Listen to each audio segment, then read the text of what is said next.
Good afternoon, Miss Leonette. Good afternoon, ma'am. Okay, Miss Leonette, can you tell me about yourself? Yes, ma'am. I'm Leonette Malaya, 23 years old, and I'm applying for a household worker Okay, I have a few questions for you to answer, so let's start. Why do you want to work as a maid? because working as a maid abroad would be the easiest way for me to earn money so that I can support my family needs. Why you choose Malaysia when there is a lot of other country? I chose Malaysia other than other countries because I feel safe in Malaysia and I know people there were good and understanding. How are you qualified for this job? I'm qualified because I know that I'm mentally and physically fit for the job and I am competitive enough to do the work.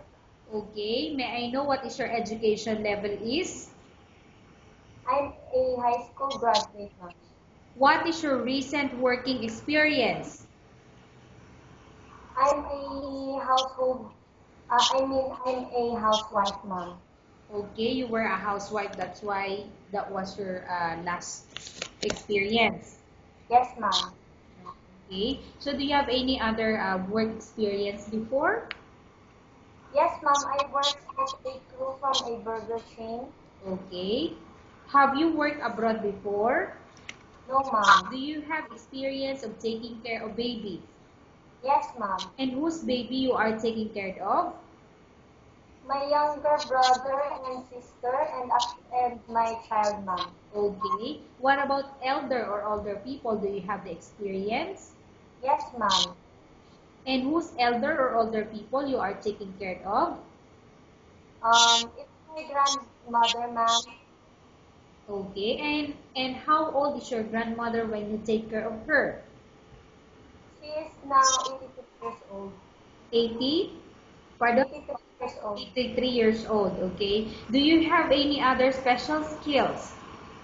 Yes, ma'am. I know how to cook. I know how to clean. I know how to wash the dishes, gardening, car washing, babysitting, and taking care of the elders. Okay. Are you willing to learn new skills? Yes, ma'am. Are you willing to work with a family where the mother-in-law or any relatives stay together?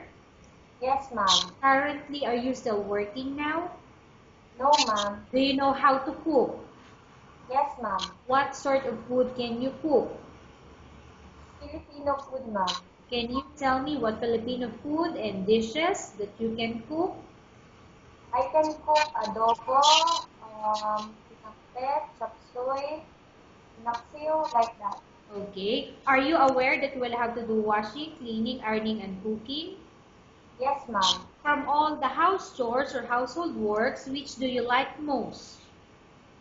Um, Actually, I like it all, ma'am. Okay. If ever you were selected to work in Malaysia, who will take care of your kids? Um, my live-in partner, ma'am. Okay. You are not allowed to use handphone during working hours. Yes, ma'am. You are only allowed to use handphone after you finish all the works and when going to bed. Yes, ma'am. You are strictly needed to surrender the handphone to your employer in the morning and your employer will return back to you once you're going to bed.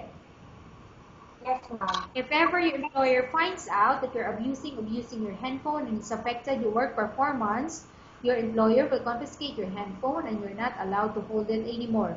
Instead, your employer will allow you to call to your family 3 times in a month. You're only allowed to bring normal phone and you're not allowed to bring smartphone. Are you agree for the terms and condition? Yes, Are you agree to the rules and regulation for the handphone? yes.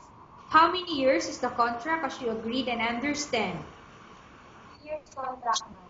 Okay, can you describe for me your ethics or your attitude? I'm a honest, hardworking, loyal, trustworthy, and competitive person, ma'am. Okay, how can you assure to us that you will work hard in Malaysia? I assure you that I will work hard to give in return the goodness and and kindness of my future employer, ma'am. Can you promise not to use the telephone without the permission of your employer? Yes, ma'am. Can you promise not to put on makeup but to dress properly while work? Yes, ma'am. Can you promise not to invite friends and relatives without the consent of your employer? Yes, ma'am. Can you promise not to invite friends? Can you promise not to ask for advance salary from your employer under any circumstances? Yes, ma'am. Do you really understand of the rules and regulation of the agency? Yes, ma'am. Do you pay any placement fee for you to come to Malaysia to work as a maid? No, ma'am. Do you have any history of sickness, example breast cancer or any other illness? No, ma'am. Do you suffer from any skin diseases, allergy or physical defect? No, ma'am. Have you suffered from any serious illness? No, ma'am. Do you smoke? No, ma'am. Have you undergone any operation or surgery? No, ma'am. Are you medically fit?